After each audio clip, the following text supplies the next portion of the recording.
Thank you for Patreon now for donating to the Patreon. Hey guys, this video is about a Car 5 Vanguard deck profile. If you enjoyed them, like, comment, subscribe, and let's start, shall we? This time we're covering Stoicheia set 7 for Flagberg. So, Flagberg, if all of you know, if you've watched me the entirety of D, you know that Flagberg was my least favorite deck. Well, no, my least favorite Stoicheia deck, but one of my least favorite decks that Bushy ever came out with. And it's not because I hated its skill, it's because I hated how they felt so meh and how they felt like they're the ones that got the least amount of support. Maybe because it has something to do with their anime relevance. And what I mean by that is, I'm not saying that every deck that's featured in the, or I'm not saying decks that aren't featured in the anime don't get a lot of support, but let's be fair. If we go over the last few sets, who gets more support? The decks that are in the anime and the decks that aren't featured in the anime. And Lyrica obviously doesn't count because Lyrica is its own thing over there. So like, especially Flagberg. Flagberg barely got everything. They even got skipped over in the festival collection if I remember correctly. So yeah, Flagberg's got the short end of the stick, but hey, in set 7, Flagberg does crazy things. So let's go and get the deck profile started, shall we? And you can see what I mean. First up, we have a Sergeant Officer Cadet Charcoals, grade 0 boost, 5k shield, 6k base, auto roll point, 1 second, draw a card. Standard starter, no special. Basically, that means you just 1 second, you draw. It's that simple. You can really make this any starter you want, but, you know, I like having the full ride line there, so why not make it Charcoals? Oh yeah, also this deck might get more broken depending on how name-restricted Maelstrom support is, because we all know these two are going to do similar things. And we have our Over Trigger in Source Dragon Deity of Blessings, Bless Favor, grade 0 boost, 50k shield, 5k power. Over Trigger, you may have one Over Trigger in your deck, reveals a trigger move that card, draw a card, choose a specific move for the turn, and if you revealed it during your drive check, activate its additional effect, which is draw a card, choose one of your units, it gets +1 care for the turn, all your opponent gets +10, if your damage has the same number of cards as your opponents or more, you heal a card. Okay, so everything bagel. This does not go nearly off as much as it does in Zorga because I can predict when it's going to go off in Zorga, and Leonore, where it's essentially every first grade 3 turn I'm going to sack this. But yeah, that's good. It's a straight up everything bagel. First up, if the 1 million wasn't threatening enough for you and the free draw, they get another free draw, an extra crit to someone, +10 to the front row, and a possible heal. I think this card specifically, and maybe, well, okay, I can see Gale Mage Child too, but yeah, Gale Mage Child and this are the reasons why the over triggers are restricted to, they have to activate during drive check, because let's be fair, Elder Breath defensively won't do shit. The attack's already not going through. The most it does is just protect the rear guards. But, yeah, Bless Favor and Gale Mage Child, these two are the reason why it's, you know, protect, specifically additional effect, because otherwise that'd be a little bit stupid. So yeah, Bless Favor all around is pretty great. Free draw, +10, everything really, one of. Then we have our normal triggers. First we have 3 crits and dual pressure dragon. I just like this thing, it looks cool. That's why I made it, but also we have, not made it, but have it. And then we also have 4 more crits inspiring Maiden Alana. Grade 0 boost, 15k shield, 4k power, critical trigger, auto rhythm out boost, and put it to soul, choose when it gets +2 for the turn. If you think you need fronts for this deck, I'm gonna tell you right now, you fucking don't. With the shit I've pulled off, fronts don't matter. I mean, unless your opponent starts trigger sacking out the wazoo, but otherwise, fronts don't matter. Like, even if they trigger sack once, it's fine. If they trigger sack twice or 3 times, just stop. I mean, there's a chance you could win, but like, if they trigger sack 4 times, which my friend did do to me once when I was playing Flagberg, you have every right to flip the table, flip them off, and then walk away. So, 4 of Alana, just a good crit to have. There are occasions where that soul thing comes in helpful, but typically I just use it for the 2k. And we have our 4 draws in Serene Maiden Lena, grade 0 boost, 5k shield, 4k base. Draw change guard token, opponent's vanguard, so grade 3 get up to 5k shield. So, you know, 10k shield, which is really nice to have in a deck that, you know, I don't know why, this deck really wants the early shield, or like has early shield problems, and the second I get to grade 3, I typically just start beating the shit out of my opponent. But, yeah, 4 of Lena, just good to have. And then we have our 4 regular heals in LG Pixie. I swear, for the longest time, I think it was until set 6, I actually thought this, no, until that Zorga deck profile from Festival Collection, I genuinely thought this was like a ghost dragon type of deal until because I only saw this, and then I finally looked up and saw her face, and I was like, holy shit, that's why it's called LG Pixie. Like, for the longest time, I thought this thing was a fucking dragon. So, 4 of this heal, I don't like the effect heals, I think they're too situational. If you want to run the effect heals, go ahead, but I do like the consistent 15k shield over the possible 25k shield, but a good chunk of the time going to be 10k shield. So yeah, 4 of heals. So obviously, like I said before, we don't run fronts. You don't need fronts. If you want to run fronts, go ahead, but like, this deck has proven more often than not, it does not need fucking fronts. Fronts don't do a thing with this deck. So, or at least this version of it. So yeah, 7 crits, 4 draws, let's go. Then we have our first grade 1. So it would be Billow Assault. Grade 1 boost 5k shield. AK is gotta say one of my favorites in terms of art, maybe because he has the sword and the sheath with it too. And his just cape looks so clean too. And then auto rear once per turn when the attack the unit booster hits if you have standing Vanguard Flagberg, card name stands unit. Okay, I love that it's free and that it's a mandatory, because the part I hated about this the most was because the fact that it's a free restand is amazing, because normally when I played, or before when I played Flagberg, I would have to constantly do poke swings, and that's why I got rid of front, because the fronts made it easier to do swings with. But now that I don't have to do poke swings because if this attack does hit, well, at least the first attack's hitting for bigger numbers than the second attack, and you know, again, if it does hit, then hell yeah. So cool. So yes, I like having Billow Assault. He's an amazing grade 1. He makes this deck feel so much more consistent, and I'm putting him at a 3 for that reason. Then we have 3 copies of Rousing Breath Dragon. This interesting grade 1, which I now realized is either riding a like small missile cannon or straight up that's its legs, is interesting. Grade 1 boost to 5k shield, AK base, continuous back row rear guard center. During the 5th battle of this turn, the cost of all your original auto abilities of your Vanguard, Flagberg, and their card names are reduced by 1 counterblast. Okay, cool. So even though it has to be a center back row, and there are 2 different decks that want to be in center back row, you know, or 2 different rear guards that want to be a center back row, it does end up working out that, you know, we have that ability to make Flagberg skill free, especially if the deck starts hitting over too many combos. I have not yet needed to use this ability, but it is nice to have it, and not to mention the fact it gives me more hope that we're gonna get another Flagberg, because 1, it doesn't specify grade, so plus you want to give us a grade 4 Flagberg they can, or at least a different grade 3 Flagberg, but also, it says 5th battle or more, and it reduces it by 1 counterblast, not changes it to 0. Meaning if we do get a second Flagberg, it's going to be counterblast 2.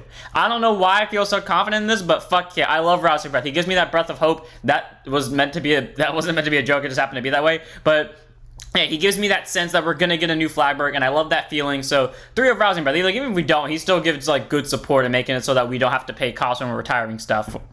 Next up, we have 4 copies of Prized Trident. So Prized Trident is this really neat grade 1 that I think we've all been running from the get-go with Flagberg. Grade 1 boost 5k shield, AK base. Auto rear, when your other rear unit attacks, if it's the 5th battle of that turn, put it to soul, countercharge 1.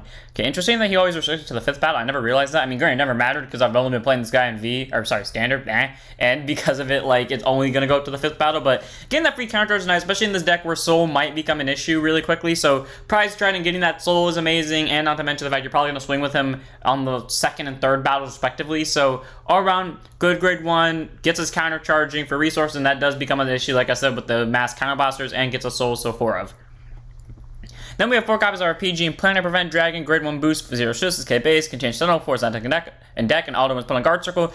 Choose one of your units to get up into battle, and if your hand is 2 or more cards, choose a card from hand and discard it. So standard PG, no special battle, that means that this is only one of the cards in your hand when you place it on guard circle, you do not have to discard, and that's amazing, because that basically means you can be as aggressive as you want in the early game, which granted this is one of the few decks I don't do it with unless I'm going first, which I count first grade 3 turn as early game, by the way, because, well, it depends on what deck it is, but, and being able to drop PGs for having no hand cards all around pretty nice. You can be as aggressive as you want, get bet slapped for it because maybe your opponent's playing Gravidia and they nuked your board because maybe you didn't realize that was about to occur, and then you just drop the PG as they're about to over-trigger you to death. For the record, that didn't happen, but I am surprised it didn't, considering the game I played against Gravidia, I straight up bitch slapped them, so 4 of Planet Prevent, amazing grade 1, and it saves you from doing stupid things such as overcommitting your hand to the board. Then we have our last grade 1 in this grade 1 of the ride deck, and that is Inroad Shooter. So grade 1 boost 5k shield, aka basically the guy who used to run in the main deck, but ever since I got this deck's upgrade to set 7, I have not needed him in the main deck at all. In fact, this thing has been the most dangerous rear guard in the early game. Auto when it's rolled upon by Ascendance Assault, you may call this card to rear, or you have to call this card to rear guard, and continues rear guard if your Vanguard is a flagship dragon, Flagberg dragon, or an Ascendance Assault, he gets intercept and plus 2k power. So he's a 10k interceptor during the entire time he's on the board, as long as your Vanguard's either the specific Flagberg or Ascendance Assault. Now, here's my thing about this. That skill, honestly, is good.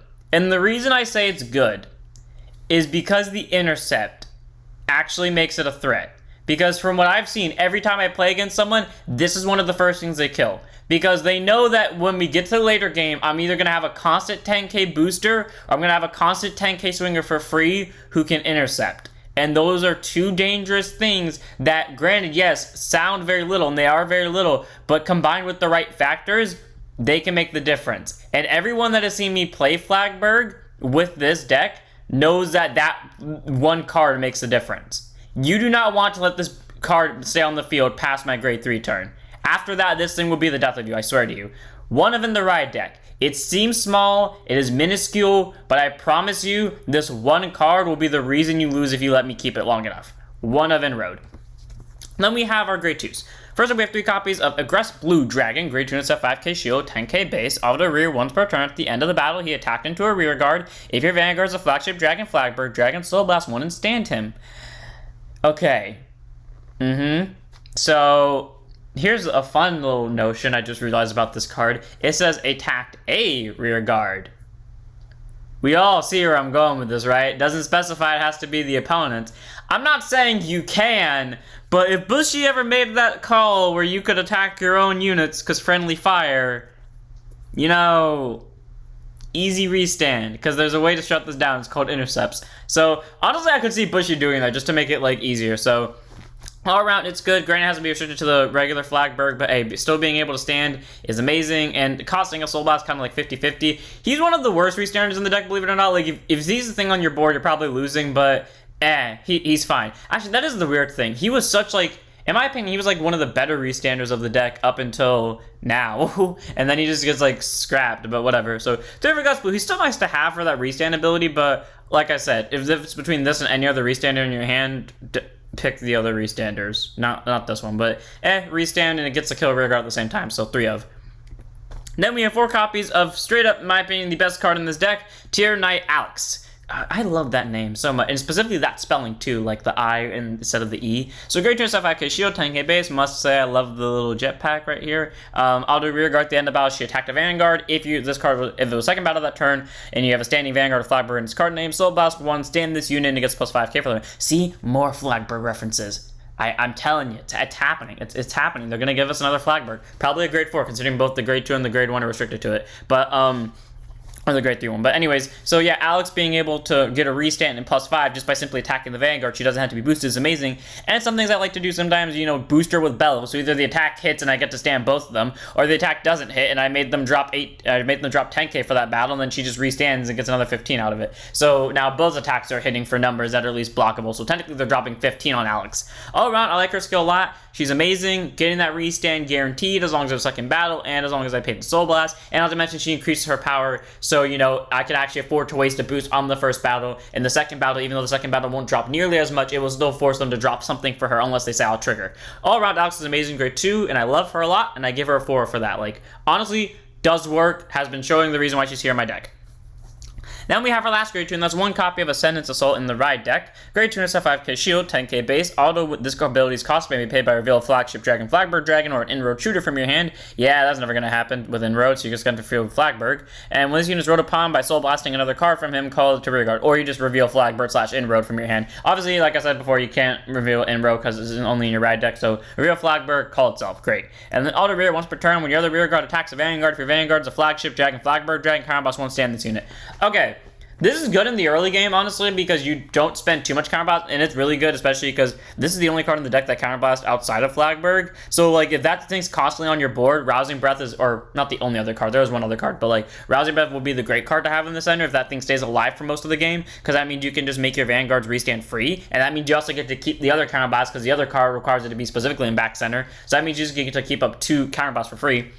All around, though, Ascendance Assault is great, you know, being able to do restands by the other unit attacker, regardless of if the attack hits or not, just has to attack a Vanguard, and it's just nice to have because you can also have him kill a rear guard in his first swing. All around, I like him a lot. He does his job well, just a good grade 2 nonetheless, and I put it as a 1 of because, well, obviously not in the main deck, but in the ride deck because you can call it, and if your opponent kills this, they're honestly enabling you. Like, that's what I love about this deck so much. You can kill my shit, but you're just enabling me to do more shenanigans. So there's no real minus here outside of me committing 2 more cards to board that I probably would have committed anyways. 1 of Ascendance in the ride deck. Then we have our grade 3s. First up, we have 2 copies of Blue Vast Dragon, Shelling Cannon Dragon. We just get his English art, but I do not feel like pulling it up. So, grade 3, 200% art, 13k base. This cool-ass looking grade 3. Auto back row rear guard center, as per usual, with the very restrictive cost. At the beginning of your battle phase, if your vanguard is a flagship dragon, Flagberg dragon, your opponent's vanguard is a grade 3 or greater, by counterblasting one until end of turn, this unit can attack from back row and get plus 10. I constantly forget that's a thing, or I only forgot it once, but still. So, you know, being able to counterblast and make this a 23k and make it so that you attack 6 times that turn is fucking amazing, because that means there's one attack left after Flagberg that you can sack all your triggers to in case they block the vanguard somehow, or you just have 6 attacks in total. Which honestly might be the reason why this says it can... Actually, no, that's definitely not the reason why, because they both require to be in back center for that to go off. So, yeah, I'm telling you, it's going to be a new Flagberg that does restanding skills. That's why it's like that. But either way, blue shelling cast, and this other ability being continuous back or rear guard center, when you would move or swap units during your main phase, you can also move within the same row. So, you know, for him, he can switch technically between columns, but... yeah, it's interesting to say the least. I mean, granted, the only time that would come in useful if you're running out of counterblast and you want to save it for Flagberg instead of him, but hey, you know what? If it's between getting like 5 to 6 attacks and getting a harder to guard vanguard, I'm gonna go with the fucking 6 attacks. I tell you what, that ability has been coming in really handy. I only run 2 of these. I constantly draw it. It's been fucking doing work. 23k back row attacker with possible 6 attacks on it. Fuck yeah. That's honestly deadly because it doesn't have to swing for a specific battle. It's just back row attack plus 10 for the turn. Instant persona ride. And if you actually persona ride, everything else is deadly too. 2 of cannon. It's just good. I only need 2 of, and I draw it just enough. It's terrifying. Then we have 4 copies of Blue Artillery Dragon, Inlet Pulse Dragon, Grade 3 Twin Persona 13k base, aka the card fucking everyone spams in Stoicheia, and I understand why, well, except for Zorga, because Zorga can't pull it off, and I understand why, but guys, come on, please stop spamming it. Like, I mean, Magnolia, I think, finally has reasons not to spam it, right? What was the deck? Was it Mag? I don't remember, but, like, some deck got, no, was it, Leonor got a reason not to use it, but, I just hate the fact that I see this, like, every time I watch someone do a Stoicheia video. It's so dreadful. But anyways, Inlet Pulse, auto rear at the end of the battle, attack to grade 3 or greater vanguard if it's the first battle of this turn only. If your vanguard's a flagship dragon, Flagberg dragon, soul boss won't stand itself. So, you know, good ability. Get that stand. Granted, it has to be first battle. It has to be into grade 3s, which has fucked me so many times because most of the time I play this deck, I go first. But hey, still does something if you went second. So get that stand off for free, basically. Well, for soul. Like, by the way, the one time I failed to use a skill for free, I had like the worst soul problem in the game. So yeah, make sure that you always have a Flagberg in hand for this. But free restand, which is great, and then auto rear at the end of your turn. If your total attacks from this turn were 4 or more, put the soul draw card. Okay, use his ability once you're hitting that number guaranteed, or just play this deck the way it's supposed to, and you're also hitting that number guaranteed. Either way, it's amazing that you can get that free draw and get it to soul. The best part is, technically, you can pull this ability off without getting at grade 3. That is the case for, I think, some decks where if you do the convoluted bullshit right, you could technically pull this off before you get to grade 3. I might be wrong, but I'm like 95% sure you can. I might be forgetting like one important step on a lot of these cards I'm thinking of, but either way, 4 Inlet Pulse, it's a great card, gets rear guards to soul, or gets units to soul, so you know you have soul blast for next turn, draw a card, and to mention the fact that he gets a restand without having to pay counter blast, which is amazing. So 4 Inlet Pulse, just a good grade 3 that I see way too much, and I was so tempted not to put it in here just so I could say screw all y'all that run this card in every fucking Stoicheia deck that isn't Leonorn, or Zorga. 4 Inlet Pulse. Good grade 3. God damn it. Now I know there's going to be someone in the comments that explain to me why they do it. I know why people do it. I just hate it that they do it. Now we have our last card in the deck, and it's obviously our main grade 3, who is now making seem more like a knockoff, especially considering we have Maelstrom coming up. And that is Flagship Dragon, Flagberg Dragon, aka knockoff Maelstrom. Grade 3 turn persona, 13k base, auto van when this unit attacks Vanguard. By counterblasting 1, you perform all the following effects according to the number of times you attack this turn. It's the same thing as Barrow Magnus. Technically it has 3 different effects, but they're all looped into one skill. So 3 or more, draw a card. Okay, so you know, if you couldn't hit a lot of attacks that turn, at least you're getting a draw out of it at the end of the day, which does make a difference. I don't know why, that's been something I've seen a lot more lately since set 7, that there are those times where you will not get the restand. I'm not even joking, like, as the sets go on, I've seen that happen more and more to people where they cannot use 5 attacks, so they actually have to just go do it for the draw. I don't know why that's been the case as the set progresses. I feel like that's really weird, but whatever. Anyways, and then if you have 4 or more, you choose 2 of your opponent's rear guards and murder them. I forgot what the errata was. Either your opponent... No, this is pulled straight from the fandom, so it's either your opponent... Well, no, because... It's one of the two. Either your opponent chooses or you choose. I forgot. They errated this. I don't really care, but, like, Typically, when I play this deck, my opponent only has 2 rear guards anyway, so it doesn't really matter if it's who picks, because they're both gonna die anyways, but yeah, whatever. Cool. Kill its 2 rear guards, and then 5 or more till end of battle, this unit gets +10, and when your opponent will call cards from the hand to guard circle, they must call 3 or more at the same time. So, you know, simply dropping a PG won't stop it. They have to drop 2 more cards with it, and that is honestly deadly, because even though Flagberg himself's only swinging for 23, and if you Persona right, yeah, sure, 33, that's still forced out a lot. Like, honestly, if you drop a PG for Flagberg, I'm not going to call you stupid, but I feel like you shouldn't do that, because I fought Flagberg plenty of times and fought with it to know that if you're dropping a PG on Flagberg specifically, that's one of your stupider decisions, especially if you have to guard it. You should just instead drop 3 cards flat that are all like, one of them being a 15, one of them being a 10, and then the other one being a 5. So, I mean, let's say Persona, then drop 2 15s, but because then it's at least both of them have to be triggers for their drive check. So that's how I prefer to guard Flagberg. Fuck PGing it because it's not going to work, but yeah, still a good card nonetheless. Powers it up just to make sure that they're forced to guard, basically, kills 2 rear guards and get that draw. I mean, if you're playing Flagberg, I think that everyone knows at this point, guard the rear guards and then just take the vanguard. That's why I run 7 crits and no fronts. The fronts aren't going to matter because I'm struggling with everything but Flagberg first, and then maybe Shelling Cannon's left over, but if I'm going to run fronts, then Shelling Cannon won't get the front, so, you know, might as well go for crit pressure, so if they survive everything else and Flagberg comes in, they take it, either the crit on Flagberg will kill them, or if they guarded Flagberg, Shelling Cannon will. That actually happened. My friend tried to big brain play me and was like, oh, I'll guard the rear guards, and then he guarded Flagberg because he had just enough hand cards to do it. He was at 4 damage. He was like, I'll be fine as long as you don't pull a crit, drive check, crit.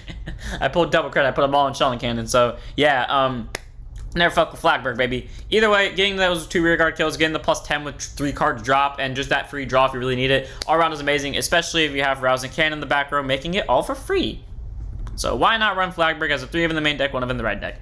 That's it for the deck. I hope you guys enjoyed. All around, this deck is more interesting and more fun in set 7. Like, I think that's how I've seen it change. Like, for other decks for me, as the sets go on, they feel worse and I hate them more, or not hate them more, but I like them less. Like, for example, Mag has kind of like been that 50-50 deck where there's a set where I'll hate it, there's a set where I like it. Seraph Snow, I liked it in set 4, and then with their most recent support, I begin to not like it. Leonorn, same thing. Like, at set 7 support made me really not like Leonorn. It's not like they did something to me, it's just that I don't like them at all anymore. Or not like them at all, but like, you get the point. Like, their set 7 support made me kind of not like them that much. You know, Dradjord actually went up because they got fucking support for once. Youthberg obviously went up. Like, you know, those decks go back and forth as it wishes. But Flagberg, I really do appreciate this at 7. They got feeling really good support. I think just because they knew Maelstrom was coming down, they were like, oh, fuck it, we forgot about Flagberg. Let's just quickly give them everything we got. Yeah, this is the real reason why Flagberg didn't participate in the anime. They would fucking kill everything along with Eugene. All around, this deck is fun. It does its job really well. It literally is the bane of the existence to anyone that has fought me, because quite literally this deck somehow went on a losing streak to a fucking winning streak. So, yeah, don't fuck with the Flagberg. And I can't wait to see what happens when I fight this against Maelstrom. Who will win, the OG or the knockoff? And without further ado, I'm going to end here. If you guys enjoyed, don't type, comment, subscribe, join Discord, follow Twitch, and I'll see you all in the next one. Don't forget to stand up, your vanguards.